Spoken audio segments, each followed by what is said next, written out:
വീഡിയോയിൽ നമ്മൾ bonus point എങ്ങനെയാണ് കൊടുക്കുന്നത് എന്നുള്ളതാണ് നമ്മൾ നോക്കുന്നത്. നമ്മൾ ഫസ്റ്റ് നമ്മൾ ടൂൾസിൽ പോയിട്ട് ലോയൽറ്റി സ്റ്റേറ്റ്മെൻറ്റ് എടുക്കുക. ആ പർട്ടിക്കുലർ മെമ്പറിനെ നമ്മൾ സെർച്ച് ചെയ്തെടുക്കുക. ഓക്കെ, അപ്പം ഓൾറെഡി അയാളുടെ പോയിന്റുകൾ ഇവിടെ കാണിക്കും. ഇനി നമ്മൾ ബോണസ് പോയിന്റ് ആഡ് ചെയ്യുന്നതിലൂടെയാണ് ആഡ് ബോണസ് പോയിന്റ് എന്ന് പറയുന്ന ബട്ടണിൽ ക്ലിക്ക് ചെയ്യുക.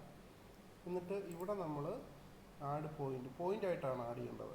നമ്മൾ 500 പോയിന്റ് ആഡ് ചെയ്യുവാണെങ്കിൽ 25 ദിർഹംസ് കിട്ടും. ഓക്കെ, അപ്പോൾ നമ്മൾ പോയിന്റ് എത്രയാണോ ഈ കസ്റ്റമർക്ക് ബോണസ് ആയിട്ട് ആഡ് ചെയ്യേണ്ടത് അത് ആഡ് ചെയ്യുക. ഇത് നമ്മളിവിടെ ഓക്കെ കൊടുക്കുക. സേവ് ബട്ടൺ ക്ലിക്ക് ചെയ്യുമ്പോഴത്തേക്കും OTP ചോദിക്കും. അപ്പോൾ നമ്മൾ OTP നമ്മൾ എൻ്റർ ചെയ്ത് കൊടുക്കുക.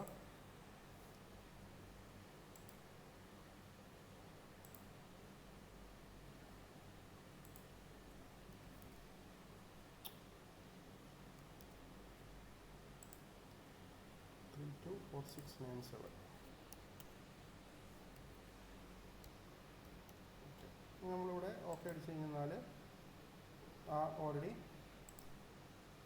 ആ പോയിന്റ് ആഡ് ആയിട്ടുണ്ടാവും.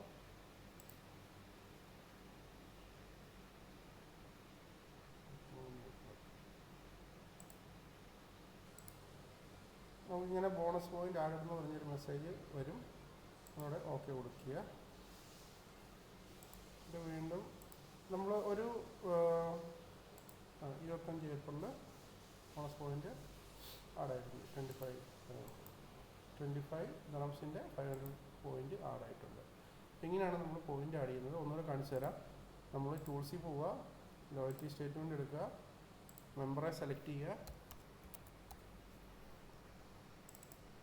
എന്നിട്ട് ആഡ് ബോണസ് പോയിന്റ് ക്ലിക്ക് ചെയ്യുക. എത്രയാണോ പോയിന്റ് ആഡ് ചെയ്യേണ്ടത് ആ പോയിന്റ് ക്ലിക്ക് ഇവിടെ എൻ്റർ ചെയ്യുക. ഓക്കെ അടിക്കുക.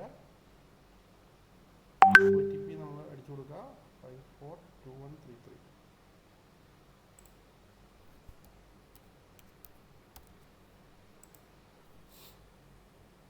ഓക്കെ അടിക്കുമ്പോൾ നമുക്ക് ബോണസ് പോയിന്റ് ആകണമെന്ന് പറഞ്ഞ് കാണിക്കും. സെയിം ടൈമിൽ തന്നെ അല്ലെങ്കിൽ ചിലപ്പോൾ കുറച്ചൊരു ഡിലേ വരും. നമ്മൾ സെൻട്രൽ സെർവറിൽ പോയിട്ട് വരുന്ന ഒരു 30 സെക്കൻഡ്സ് ഒരു ഡിലേ വരും. ഓക്കെ, ഇങ്ങനെയാണ് നമ്മൾ ബോണസ് പോയിന്റ് ആഡ് ചെയ്യുന്നത്.